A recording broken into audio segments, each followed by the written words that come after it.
Hello, everybody, and welcome to Tuesday Notary Titans. Today is month end. It's April 29th, and this year is flying by. My name is Jen Neitzel. I'm the creator of Marketing for Notaries, and I am joined today by the GOAT herself, Laura Bewer. Hey, Laura, how are you doing today? You're on mute.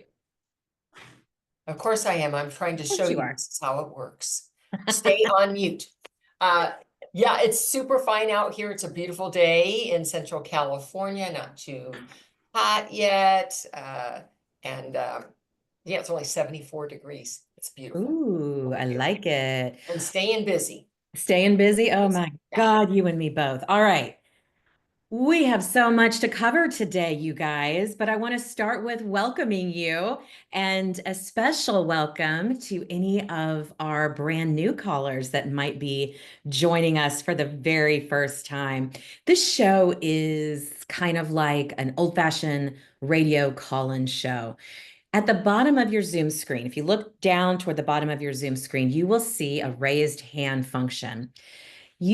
This call is for your questions, any questions about your notary business. So all you have to do to get in line is raise your virtual hand just like Laura did, and that will put you in line to have your questions answered live. We prioritize raised hand questions. We understand some people get nervous about that, but it's real hard to scour those chats for questions. So you might be told when you ask a question in chat to go ahead and raise your hand. You will also see in the chat, you can open up that chat box. You will see our call room etiquette, any announcements or speaker information that you need to know about for the week. Now, you can also check it for any upcoming events and announcements that we don't want you to miss. And we always start this call with some announcements. And we want to keep you guys up to date on the latest and greatest notary events happening around the country. And the big one coming up is the Michigan Notary Boot Camp, May 16th through 17th in Muskegon, Michigan. The link is in the chat for you to check that out. Now, we have another really exciting announcement for those of you who have not yet been certified as a trust delivery agent. So, Bill Soroka, our co-creator with Laura Bewer and myself, this past Saturday, we did an incredible presentation called The New Boom, talking all about the opportunity for certified notary trust delivery agents. If you are curious at all about this, we have a free replay for you. And if you are interested in getting certified, until midnight tonight, April 29th, midnight Pacific time, you can get $50 off your certification. The link is in the chat for you to check out that program. And I know, Laura, you haven't an announced. It's too early in the call to be getting tongue-tied. You have an announcement that you want to go over with us. Share that with us about what's happening this coming Saturday. Yes, guys, this coming Saturday, Bill and I are going to do a free training on specialty work. And so if you can make it, it's 9:30 a.m. Pacific time. We will discuss specialty work, how that came about, how you can jump into specialties beyond what you're doing now. It is free, so please make note of the link we put in the chat for you. Make money. And I hope I see some of you on Saturday. That's exciting because it is a great time to be diversifying your business as you know the mortgage market continues its shift. Um, As you guys know, if you've been regular attendees to this call, we have some amazing people that help support us on this call, and Jen Cooper is one of them. And is Matt on the call yet too? I don't see him. I don't see Matt yet, but you guys know Matt Maybe Miller with the busy. California League of Independent Notaries. But Jen a couple of times a month will deliver us a mentoring minute. And today's mentoring minute that she's going to be talking about is very important. It's about safety. So please pay attention. And then once Jen wraps up, we will get into our questions. If you want to go ahead and raise your hand now to get in line like Rob did, feel free to do it. Jen, take it away with this week's mentoring minute. Hey guys, I've missed being here, so I'm so glad to be back and to see all of you. Um, this is more of a PSA than a mentoring minute, whatever Jen wants to call it. But something happened last week. If you are active in the TNT Facebook group, you probably saw it already. But one of my network members had an event happen. She received a text she didn't see, and then she got a phone call, and the caller asked if she saw the document that he texted her. When she got to the phone to see, it was not a document. It was a very, very lewd picture. And then he began to verbally threaten her with horrendous things that he was going to do to her when he got his hands on her. It was awful. And it carried over into him talking to her husband. It was a whole thing. It was awful. She was really, really shaken up. And I have actually been hearing about things like this happening to notaries a little more often than I'd like. And what I want to tell you guys is when people call like that, this guy didn't give a name.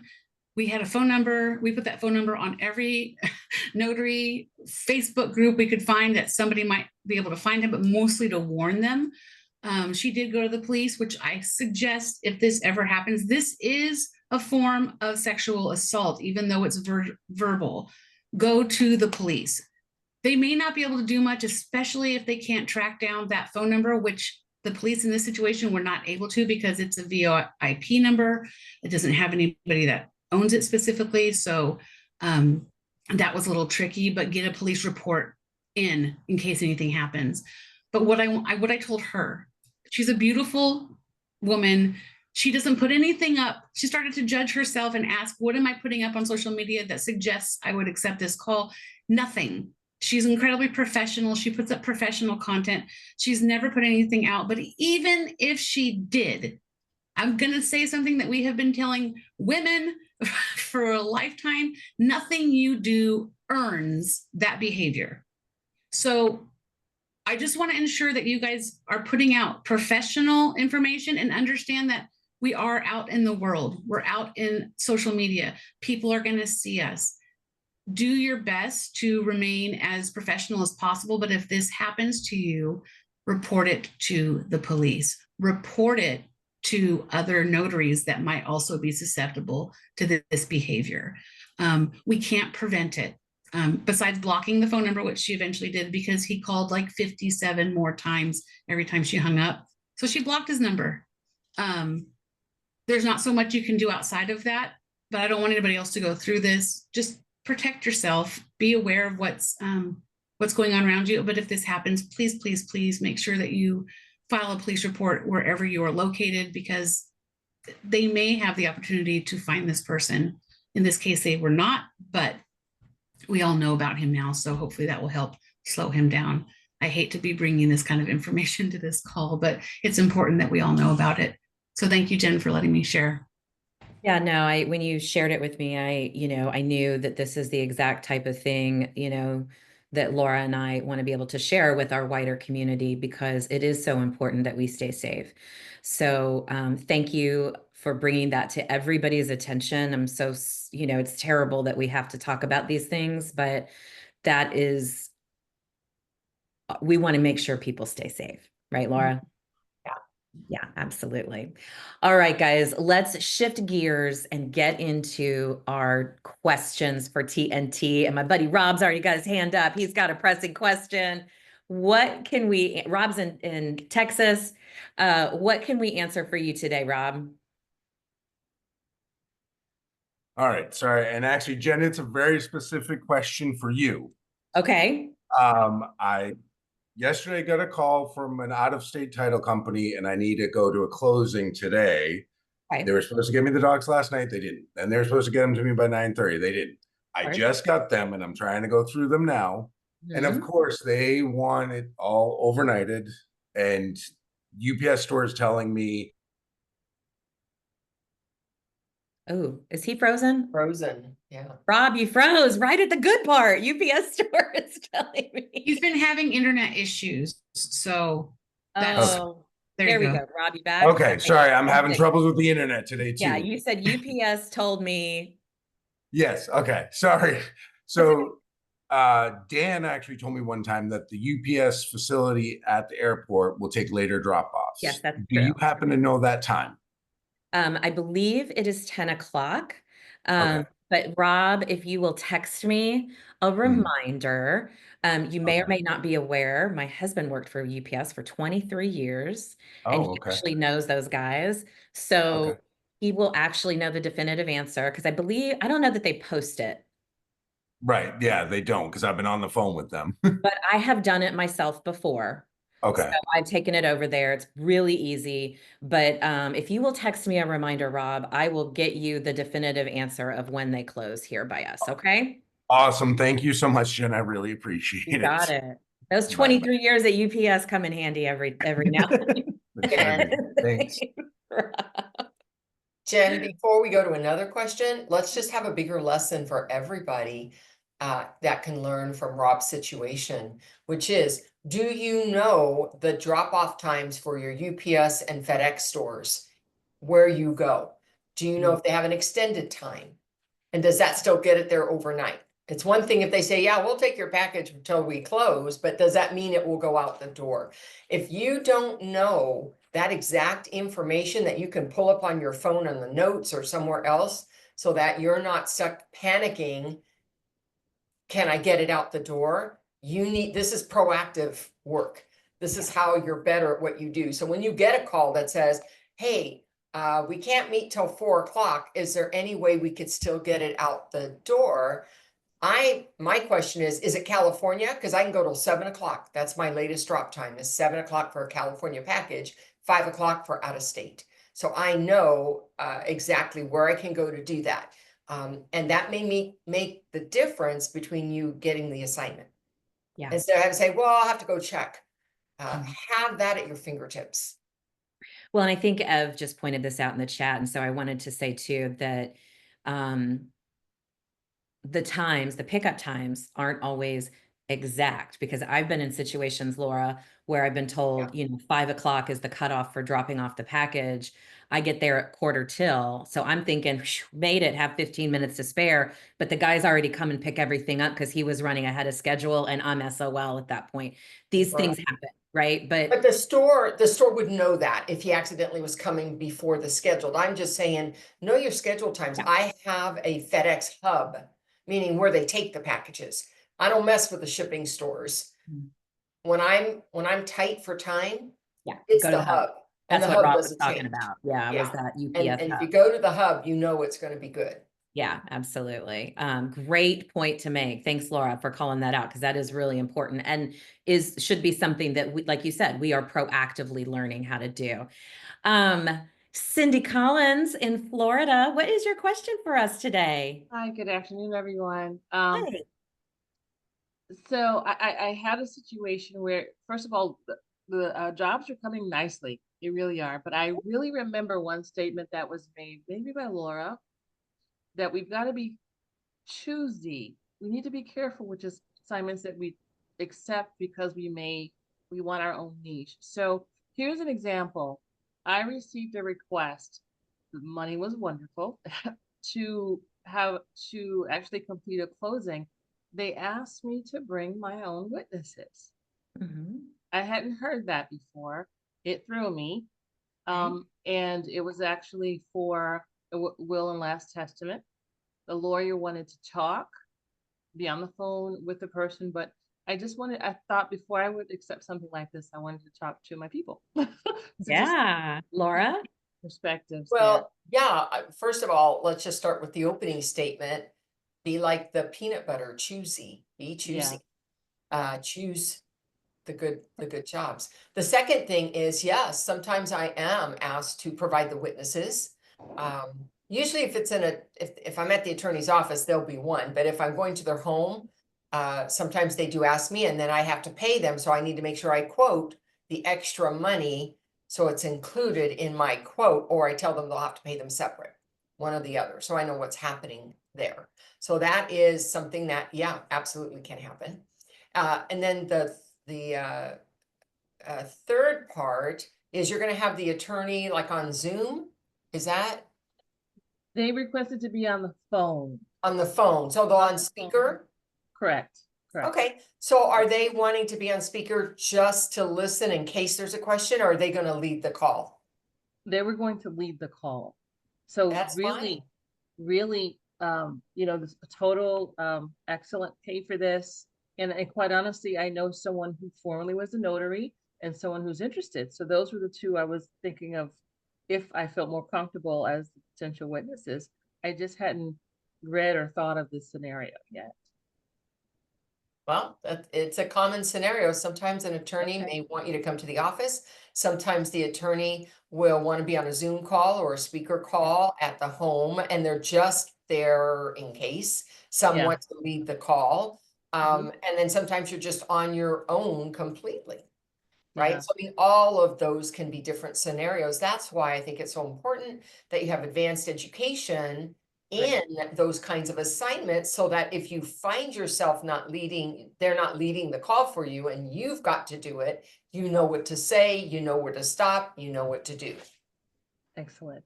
Yeah. Thank you. And Cindy, for you or anybody else Yeah. that wants to learn more about the documents that are part of an estate plan or a trust, there is a free webinar that you guys can go check out that talks about the certification that Bill Soroka, Laura, and I created. Mhm. And it will give you the solid foundation you need to understand all these intricacies that happen with estate planning signings. And if you get your certification, if you purchase the plan before midnight tonight, you also get $50 off. So that's why I wanted to share with you guys who aren't CNTDAs today. If it's something you're interested in, you have an opportunity to save a little bit of money. And we'll put the link to the replay in the chat so you guys can all go check it out. It's free. Just go check it out. Thank you for that question, Cindy. Okay, Jeanette Thompson in Michigan. What's your question for us today? Hi, I want to just piggyback first of all on what the previous caller said. I had a client, I think it was some kind of property management company. They wanted me to bring two witnesses to the signing, which was fine. They asked, me to provide the photocopy of the signer's driver's license, which was fine. But what was weird to me, they wanted a copy of my witness's driver's license. And they also said my witnesses could not be a relative of mine. After I thought about it, I turned it down. But had anybody ever heard of witnesses having to provide ID, and then these would be my witnesses, so I would know them, and then send that information to, the person that hired me. So yeah, I've had that experience before. It's not often that they ask for the ID, but I did have that. And what I did is I checked with my witnesses and said, hey, the company wants a photocopy of your ID. They want to make sure you're real people. I'm not making you up. Are you okay with that? So I just asked permission and then it wasn't a problem. So yeah, but not very often is that asked. The other requirement of they can't be related to me, I've never had that requirement, but that's their choice. If they say, I don't want you bringing one of your relatives, then they can say that. They can make their rules around that. Okay. Now, thank you. My initial question was, I had a call from somebody that I swore them in. It was a Zoom call. It was some kind of legal, proceeding, and I want to to advertise that, market that on my page. What do you call that? And is there a difference between swearing somebody in, because that's what I did, and then being a witness for a procedure? Is it two different things, or one and the same? And what would I call that? Well, first of all, I don't do remote work. You all know I'm in California and we don't have that activity here. So I'm not going to be able to speak to that from experience, but just listening, one is you might be giving an oath because it's a jurat, and that's just part of the duties that you have. Whereas the other one, somebody's swearing you in as a witness, right? That you're not giving the oath. Or are you swearing in a witness and it's just an oath that they're asking you to deliver?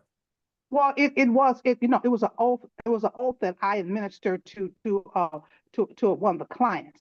That's what I was hired for. As I was Okay. as I was looking that up, I did run across something on Google about me being a witness to a proceeding. Is that two different I think you're talking about marketing? two different things. Yeah, Okay. if you're the one administering the oath to somebody who's going to be the witness, Mm-hmm. it's the testimony you're about to whatever, or you, Right, right. I don't know what the details are, and that could impact what the wording of your oath is. That's an oath, that's a notarial act that you can perform. You being a witness to, I don't know what that is. You haven't really described it very well to tell me what you mean by that. Okay, well, what I was hired for is to swear somebody in. What do you call that? What is that? You Is are there giving a them, you are swearing them in with an oath. You right, exactly right. what They gave me the script. So They it gave me the might script and be, I just is the read it. swearing, Jeanette, is the swearing of office? Are they taking office? What's the oath about? Why do they need to be sworn in? I really don't know because like I said, everybody was there at the same time. And then I just swore the person in and then I got off the call. That was Okay, my but what instruction. oath did you use, Jeanette? It said, do you swear this is the truth and nothing but the truth? That was very simple. That's So all I it's said. all right, so it was an oath about testimony, or was oath about Testimony, right? The testimony, yeah. Do you swear okay, the testimony? testimony that So the you're name of right? the document is oath of testimony. The name of the notarial act is an oath. Usually whatever the content of the oath is around would be what you put in the document space. It's an oath of office, right? No, It's I did it verbally. I did it verbally. I just did it. right. You did it. I know you did, because Right, that's how an oath is right. delivered. Even in person, Oh, that's okay, how it's delivered. I'm okay, saying journaling. See, I'm not okay. quite sure why you want the name. What do you need the name of it for? What's your Well, I purpose? want to the market on my website that I swear in people on the That's Zoom. what it is. Administer oaths and affirmations. You That's what you swear say. oaths and affirmations. That's what it is, Jeanette. That's your, there's nothing more it's not more complicated than that. You are a Administer notary oaths public and and affirmations. yeah, and one of the things And I that do it by Zoom. And I do it by Zoom. Some kind of word like that. it, I don't think that's necessary if you're talking about, if you're trying to add this to your list of specialties, that's what I'm hearing you say on your website, so that people that see your website Yes. know that you do paper notarial acts, but also this swearing in, right? This oaths and Zoom. affirmations, correct? Right. Then that's all Right. you need to say is oaths and affirmations. Okay. Okay. Okay, Thank you. that's it. Simple as that, oaths and affirmations, because the legal community knows what that means. Okay. Thank you. You got it. You got it. Thank you, Jeanette. Miss Sharp in California, how are Hi, you? guys. Hi. I'm still in California. Uh, Yeah, we need to so, catch up. oh yeah, I haven't been in this group for a while. What I do is if I find things on Facebook that I can't absolutely answer, I bring them to a group because you guys know the answers and I learn from it and hopefully other people do too. So I have one. Great. Let's hear When it. a client has several trust documents, California, can I record two documents on the same journal entry? Laura. Well, are they using a paper journal? The answer is no. Yes. Okay, no. In California, you need a separate entry for every single document, for every single signer, and that needs to be tied to the notarial act. So you got the notarial act, the name of the document, and the fee. Those three things have to be tied together. If If they have a journal that has been set up for multiple notarizations in the same entry, like integrity journal, Right. modern acts journal, right? Those two where you can say, or it was an acknowledgement, it was a deed, and this was the fee, then the answer would change. It'd be yes, but it depends on the journal you're using. Yeah, some of the answers coming in were yes, if you write legibly, make sure you have the type of notarization, and it just seemed crazy to me. Yeah. It depends Okay. on if you have the tool, which is the journal, to Yeah. accommodate. And if you don't, the answer is no. If you do, Okay. the answer is yes. You know, Okay. Ed, you bring up a great point. A lot of these groups, these Facebook groups and things, I mean, Yeah. you can get some bad information from them. Well, and that's why I don't really use them for information. I Yeah, use them good. for learning Yeah, Mhm.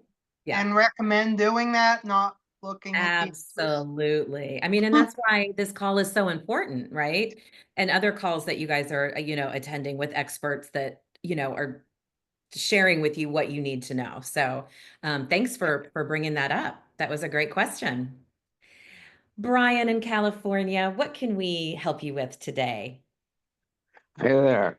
Hey. Uh, for Laura, do we charge sales tax for the notarization act? Would you repeat your question, please, Brian? Do we charge sales tax for notarization? I'm not getting that word. Do we charge what? Do we charge sales tax for Oh, notarizations? thank you. I couldn't understand it. No, there is no sales tax on services in the state of California. Okay, so I don't charge that. That's right. Okay, I charge for that. Yeah, okay. Just want to make sure. Great thank you. question, Brian. Thank you so much for bringing that up. If you guys have not seen our social media post for this call, we've been adding some questions to the actual post itself. And this one I really love, Laura and Jen, and I want to get your take on this particular question. And it is this: how did you find your niche, and when did you know it was the right one? So, Laura, how did you find your niche in this business, in the notary business, and how did you know it was the right one for you? So, mine was from a previous business. I owned a 6-bed facility, took care of seniors. They needed notarizations. Notaries didn't want to take care of them. And of course, they go in and out of hospitals. So I became a notary, just giving it away to seniors in facilities and hospitals. And I decided I liked that so much. And it was a less physical strain on my body than lifting other bodies, that I decided to sell that business and go right head in with that. But I did really have loan signings got me started. I didn't like it, but it was good money. But Yeah. the niche that was right next to it, which was hospitals, that's really what I went into from there. After 2008, I said, bye-bye loan signings. Right? The last crash. Jen, I'm curious, what about you? How did you find your niche? How did you know it was right for you? And you're on mute, by the way. Thanks for that. Well, I have explored and done all niches of notary work, but the one that I found that is mine, that I would call mine, is estate planning. I've done it since the beginning of my commission, and I did it alongside loan signings, but I will tell you, I much prefer estate signings. I prefer the difference of clients that we get. We have clearly very serious ones. I just did one yesterday, and the clients are doing it because they're going to Italy for 3 weeks without their kids. That's a fun appointment. We get to talk about all the things they're going to do and all the things that they want to experience. And then, of course, it gives me the opportunity to be a calm resource when the situation maybe isn't as exciting or isn't as happy. I enjoy the diversity of those kinds of clients in that specific niche of notary work.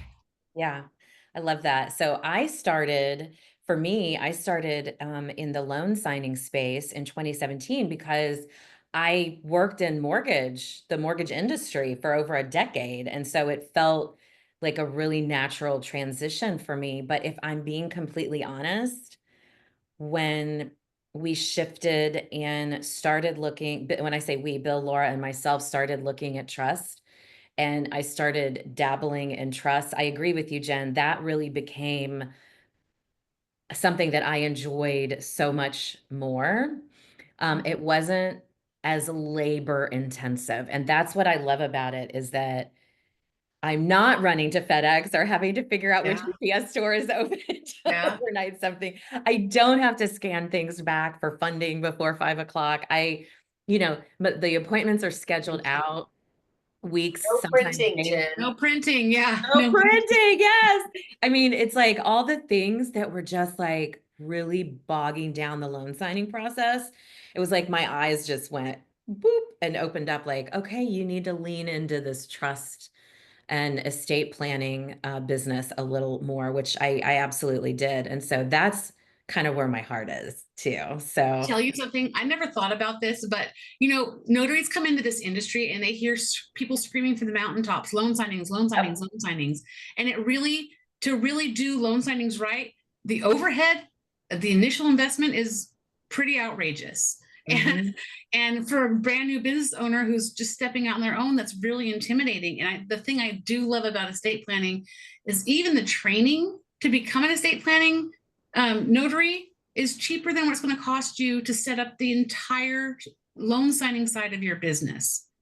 Yeah, that's you true. don't have that extra overhead that's continuing, because after you get trained, you're not paying for ink. And after you get trained, you're not paying for paper. And after you get trained, you're not paying for all the things that come with the other part of this notary career. So it's one of the, I tell new notaries all the time, I know you're hearing about loan signings, and yes, they can make money, but really, I think you should start here, because you're going to get experience with all kinds of documents. And by the time you get to loan signings, you're not going to be afraid of them.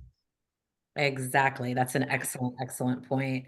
Well, look at that. Just as we come to the end of our questions, Stacy raised her hand. It's like we paid her to do it, but we didn't. Stacy, tell us where you're calling from and what your question is. Hi. Hey, How's everybody doing? I'm good. here in Aubrey, Texas, Hey. and I have a question. So I've been joining the call as often as I can.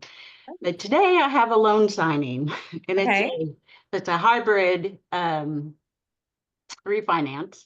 Okay. And there is a sheet. It's the oh my gosh. I just had it in my head, and I even called the signer about it. So it's the one sheet where I've typically known just for the title company to have just the lender to sign it, okay?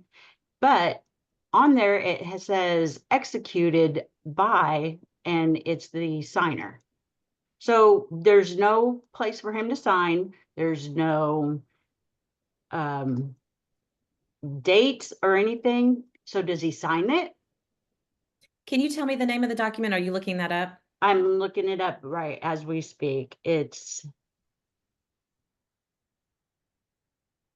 I'm sorry. Like I said, I had it all in my head. While you're looking, I just want to say that if you, I love that you brought this question here, and we will absolutely get you an answer. I just want to make sure what I'm thinking it is the correct thing before I answer, because I don't want to tell you to do the wrong thing. But to anybody that gets these kind of, document requests and there's a little confusion to it, the best thing for you to do is to pick up the phone and call that title company, call the person that sent you the document and ask the question to make sure. I mean, obviously plow through all the instructions first. So, and sometimes there's like 25 pages of instructions, but do read them first. And if you can't find the answer, make sure you call before the appointment. But let's hear what it's the along to note. But normally it's the lender. Huh? The allonge note isn't usually signed by the signer, it's the lender. Okay. That's what I've always thought too. Right here, it has the verbiage of in favor of the mortgage company and executed by the signer. So because it has executed by, does it need to be signed? And I am going to call. I have a text out to him, and I also called the lender. I just But it haven't could- heard from. Stacy, it could be saying that what he executed isn't this document, it was the note, because isn't that a launch to the note? Okay, So that's what I'm thinking, is that it's just talking about he executed this other document in favor of this mortgage company. That's what it Okay. sounds like to me, but I think Jen's advice is good, because once you go through that, then you'll be set for future things, you know, just verify that. But that's what it sounds like to me. I have in 21 years never had a document, an allonge where the signer signed it. I've never had that. It's always been, yeah, leave it I've seen blank. them before, but I've never seen that verbiage Oh, I see executed it, but by, yeah, yeah. not. Who's your lender? Who's your lender, Stacy? The lender is, it's like it's a Safe Trust Mortgage. Landmark Title is who I accepted the. A lot of times when lenders send their closing documents, that allonge to a know what you're seeing, it's a space holder for any addendums that could go along to the note, but there isn't one, and it just spits it out because it's part of the generic package that goes out. Okay, So, and you're right, yeah, it's follows the note. Yeah. Okay, so it's nothing for you to worry about. yeah, And I'm just one less thing. making sure, because I have to redo this one because originally they had, I guess the husband, they have husband and wife have separate accounts. Husband on his bank account has POD to his wife in the event that anything should happen to him. So they drew up all the contract POD and then her name, and they revised the documents. Yep. That sounds about right. So I was like, All right. I started calling her PO. I was like, Pod, is that right? And she goes, Yeah. that is not even my name. Not my name. Yeah. Thanks for the question, Stacy. Thank you. Yeah, you guys go ahead and feel free to raise your hand if you have questions for Laura and I. But Laura, I would like for you to tell everybody how they can connect with you and all of your expertise and all of your knowledge outside of this call. Okay, so first of all, I have a couple different ways. One way is that I have a weekly coaching call on Saturday mornings at 8 a.m. Pacific time. Just register at coachmelora.com and give me your email and you will get that. And I promise, guys, the reminders will be corrected this week. We figured out the problem. You will not get a reminder on Sunday for Saturday's call. So taken care of. Second of all, that has been the craziest thing ever. Second Technology. of all, besides that, if you have a question you want done privately, you can book a call with me. It's free. Just go to my calendar and book a time and date. And what's really important, guys, is you call me. When you get to the time, you need to be in a place where you're ready to talk, not driving, right? Where you're pulled over or you're in your office where you're ready to talk. Because otherwise the time goes by. I'm not calling you. And if the time goes by, the appointment was done. I wait about 5-7 minutes. And if I don't get a call, I move on with my day. All right. So then you'll have to reschedule. So please make sure you, and it says it in the directions, you call me. So I've had 2 or 3 calls that have blanked out because they thought, oh, I didn't know if I was supposed to call you. I was sitting here waiting for you to call me. Not how it works. Yeah. So those are the 2 basic ways you can get a hold of me. And if you go to my website, coachmelora.com/products, you'll see all the training programs I have available. Awesome. Thank you so much, Laura. Highly recommend that Saturday morning call, you guys. Highly, highly recommend. Dana Keller in Arizona has a question for us. Hi, Dana. Hi, I just actually have a question for Laura. That Coach Me Laura class that you have, is it every Saturday at 8 a.m.? Yes, it's every Saturday. Okay. And if I'm out of town for some reason, Matt Miller, my co-host, steps in for me. Okay, thank you. I'm going to put it on my calendar. Thank you. Awesome. Yeah, it's a great call, Dana. It's very, very informative. You need to sign up ahead of time so that I have your email to send the reminder with the link. Yeah. And Laura has her hand raised. The other Laura, tell us what state you're in. California, right? Yeah, hi guys. Hey. Hey, Laura, I was just wondering if you're having a meetup soon by any chance in the Modesto area or workshops or anything like that, or where I can go online to find that info. Fabulous question. I could be having one. It really just depends on people's availability for one. And I try to avoid other people's networking activities so that I don't pull somebody from somebody else's. Usually I have one in the fall time. So that's probably it, just because I have so many trips coming up in the next 3 months. Okay. Yeah, so I'm going to be out of state every month, at least one time. So it'll could be October before you see Okay, something happening. looking forward to it. Thank Thank you. you. Keep me in the loop about that, Laura. Maybe I'll come out and crash. We'll make my house the alpaca farm. There we go. I love it. Import them I love it. in. So I wanted to share something with you guys. Please feel free to continue to raise your hands. We are here answering all of your questions, but I want to share with you guys one of the biggest questions that I get. I mean, I would say I get this every day. And Laura, you probably do too. So tell me if you hear this. I don't know who to go to, Jen. I see all these different trainers and people on social media, and I don't know who to go to. I don't know if this is a good class. I don't know if that's a good class. Oh, hi, Mama Mia. You guys see Laura's little pup, Mama Mia there. The mommy's visiting. Mama.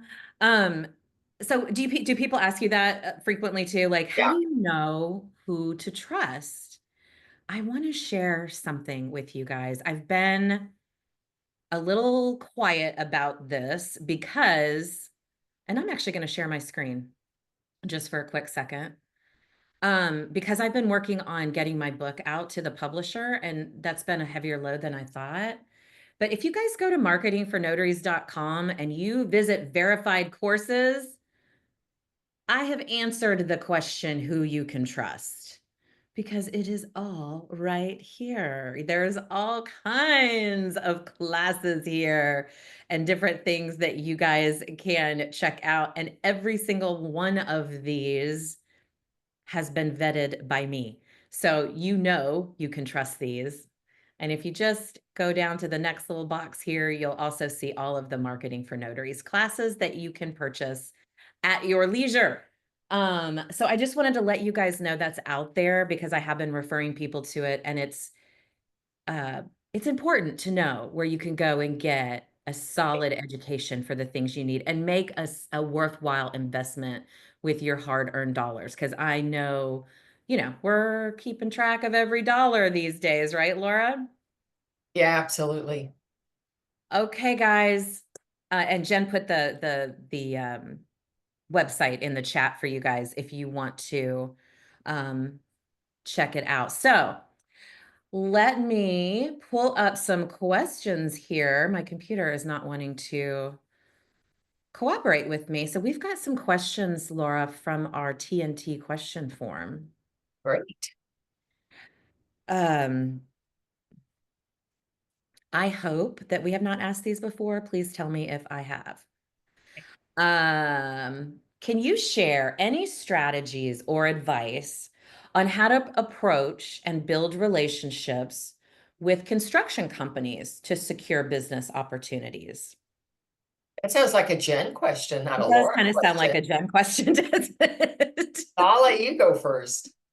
So yes, absolutely. I have great advice for you. It's called a 5-point marketing system, and it's what I do all day long, you guys. That's my business, is teaching all of you how to operate under the 5-point marketing system, whatever you're selling. If you are selling sweaters for iguanas, you can use the 5-point marketing system to create business from that endeavor. So I would encourage you to check out marketingfornotaries.com. The only way, I just want to be clear, I know I just showed you some of the courses that are available that you can purchase individually.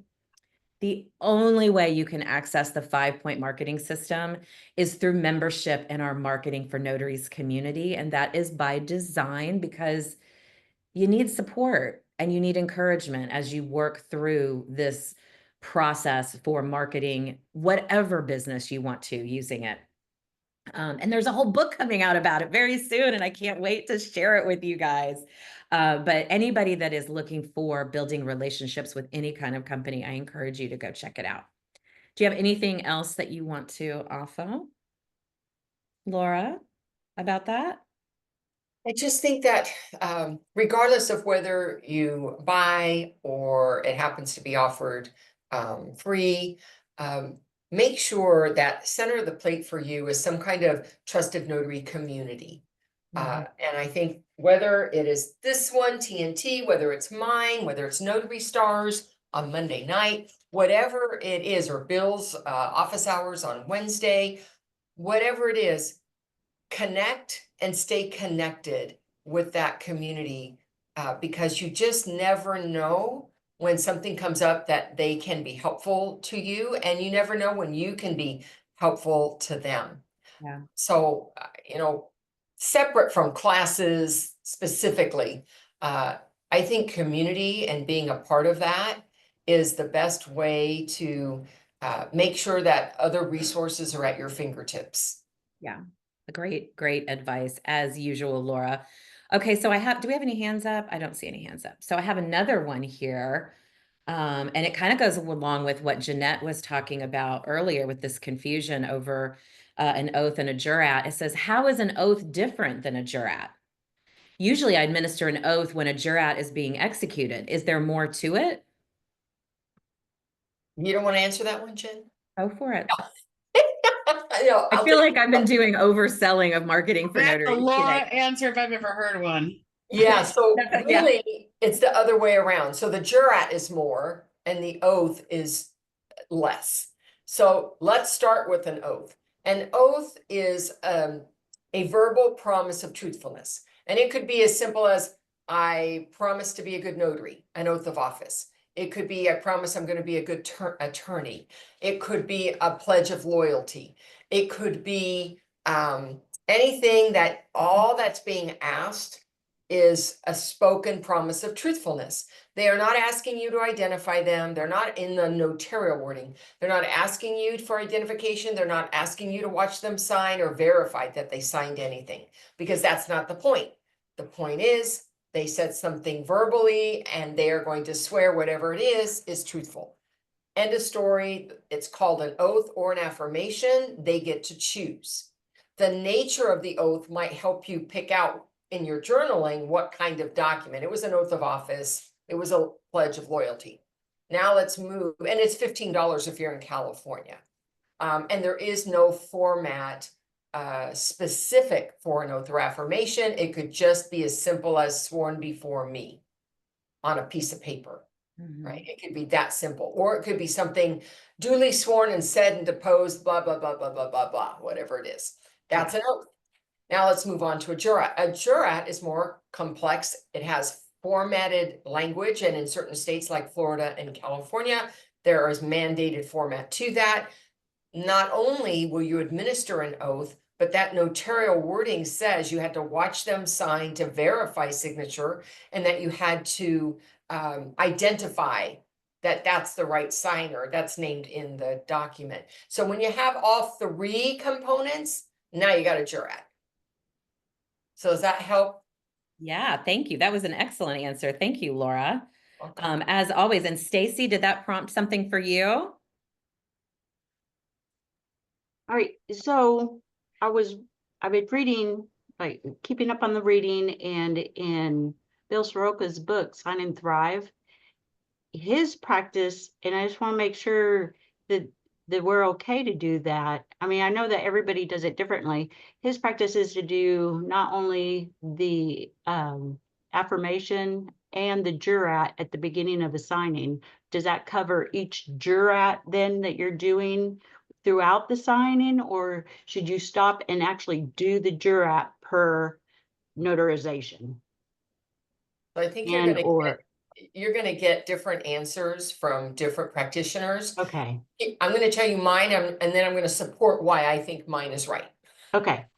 So mine is that it does not cover everything, that you don't do it till you get to that document, because that's the only document or documents out of the entire signing that require an oath. Not everything does, only those particular ones. When you look at the wording, it's for that particular document. It is not saying, do you swear or affirm? All the documents you sign today are under oath, right? It's referring, subscribed and sworn to or affirmed before me by blah, blah, blah. And it's referring to the statements in that document, not all the documents. So that's my interpretation of the notarial certificate and why I give one for only those documents that require it. Okay. Yeah, and I mean, as far as I know, he probably could do each one, but No, I know his practice. yeah. Oh, okay. But he's not the only one. Carol Ray did it that way too. So, let's not pick on Bill. No. There are notaries that believe that's sufficient, and that's how they do it. And here's my philosophy. You're the notary in the chair. Right. After you decide. Okay. Okay. I got a lot of jurats and affirmations. Well, the idea by making them do that is to make them conscious and aware that this Right. isn't just saying, this is under penalty of perjury. This needs to be memorable. So if something came to court later, they wouldn't be saying, oh, I don't remember her ever giving me an oath or an affirmation. Look, if you got 4 or 5 to give in a signing and that happened 4 or 5 times, they're going to remember it happened. Whereas when you start and we're saying, here's how we're going to do it, and here's the date, and and by the way, you're under oath, they may not remember that. I agree. Okay. Yeah, I just wanted, because yesterday, like I said, I was there yesterday and I did that, and I noticed that the clients, they just kind of brushed it off like, okay, yeah. Yeah. And I thought, this is important. Yeah. Well, it is important. You're absolutely right. But actually I used to do them like, at the beginning, and Laura got me switching to doing it, before each act. So, Okay. but like she said, it's the practitioner and what you feel. But that's a great question, Stacy. Thank you for asking. Let's go off of another form here that we have. This is an interesting one, Laura. Is it common for notaries to be asked to transcribe depositions? When asked to transcribe a deposition, do you have a recommendation for a software to use? Also, I was asked to complete a deposition on written questions.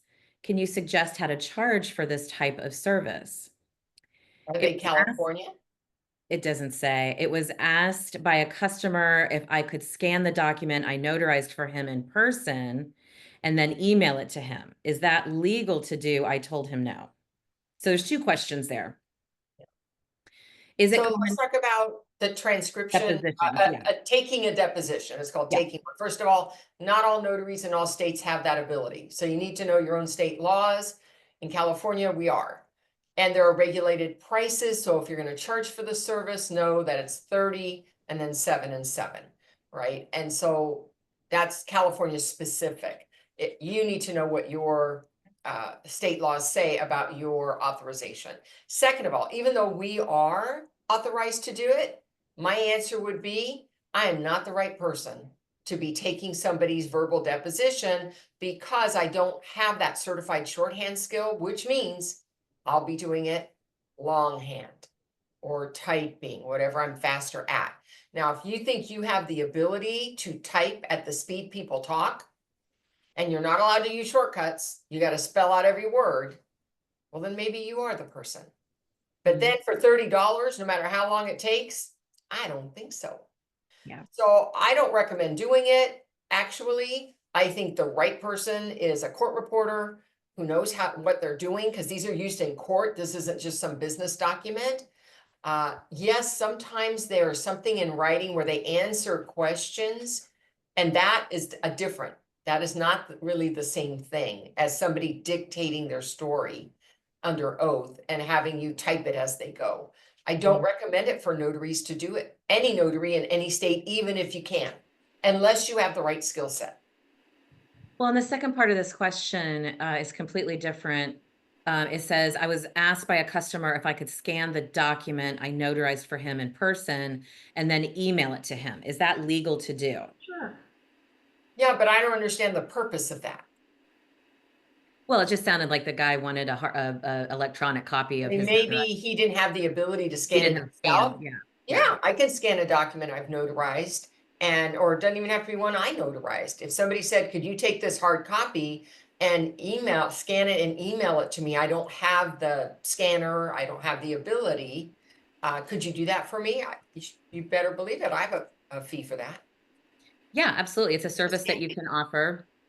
I would say that anything that has sensitive information, make sure you're sending it securely, that you have invested in a secure email portal where you can exchange information with your customers, so that you don't have any privacy issues or hacking issues or anything like that. But that was a really good question. And I think it prompted something with Laura. Laura, did that get you thinking?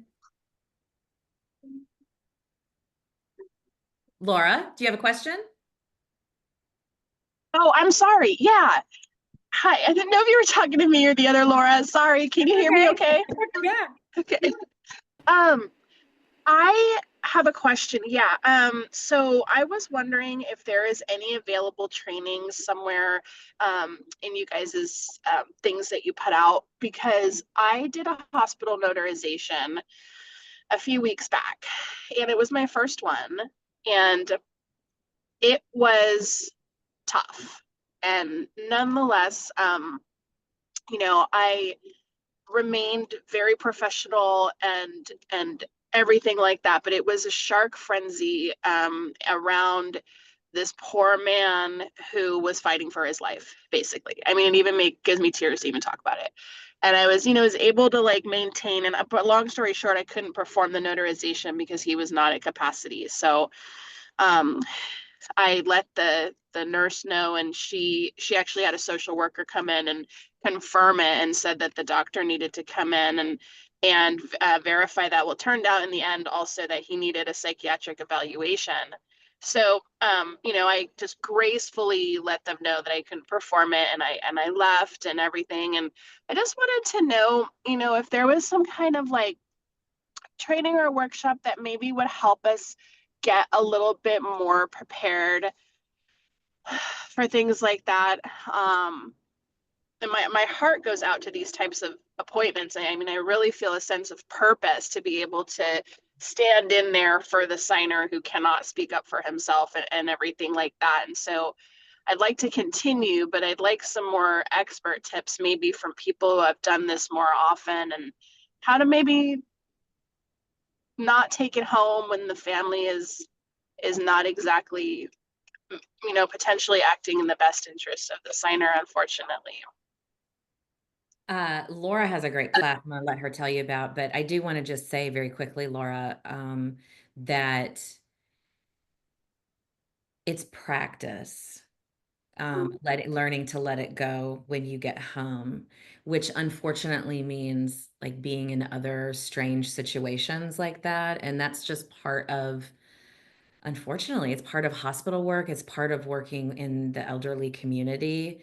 Um, so I would either, if therapy is something that, is interesting to you, to learn the skills in ways that you can leave those things behind. But Laura does have a great training I'm gonna let her tell you about. Laura? Yeah, two things. One is I did write a blog, several of them, about proactive questions so that you don't go to an appointment that has the likelihood of failing to begin with. Second of all, in the chat, Jen put out the competency questions I ask when I do go, when I'm there, so that I'm comfortable that this person has been screened and they're willingly signing and they know what they're signing. And then third of all, and that's all free stuff. And then third of all, I do have Laura Bewer Presents, and that is a replay library of about 12 different videos. And one is on hospitals, and then the other 3 that go with it are specific documents that get handled in that scenario. And I talk to you about what you're going to see when you get there, and what you know, who are the right people to be talking to, and who are your resources when things aren't going as you expected, all of that. So Laura Bewer Presents Library, as of today, is on notarycoach.com. And you'll find it, but you can find it, you can go to my website, Coach Me Laura, go down products. When you find it and you click on it, it's going to take you to Notary Coach, because right now it's housed there. And it comes as a set. And people have told me that's been really helpful. It's excellent training. It's excellent training for I mean, for everything. But yeah, I really, it's very highly recommended, Laura. Yeah. Yeah, it sounds wonderful. I think that if I get some guidance like that, and after some repetition, that I'll be able, this is the only area it's getting hard for me to separate professional and personal, feelings, or whatever. So yeah, that's probably what I'm gonna do. I appreciate that. I'm glad that you have that. Thank you. Yeah, go ahead and open the chat box, and Jen has posted the link to, we call it LBP, Laura Bewer Presents. And that Yes. is in the chat for you. So go ahead and open that so you can check it out after the call. And we are at the end of another, why does this hour goes by? It feels like 5 minutes. Yes, Isn't it, right Laura? It's back. like boom, boom, boom. Thank you guys for spending your Tuesday afternoon with us. I'm going to let the goat herself close us out today. Laura? Gosh, so much pressure. Pressure. Guys, I guess what I would say for you guys today is, are you being productive? Are you being busy? Okay, we can be busy, but that doesn't mean we're making progress. So look at what you're doing. Is it moving the needle forward? And I look forward to seeing you guys next Tuesday. Bye. Bye, everybody.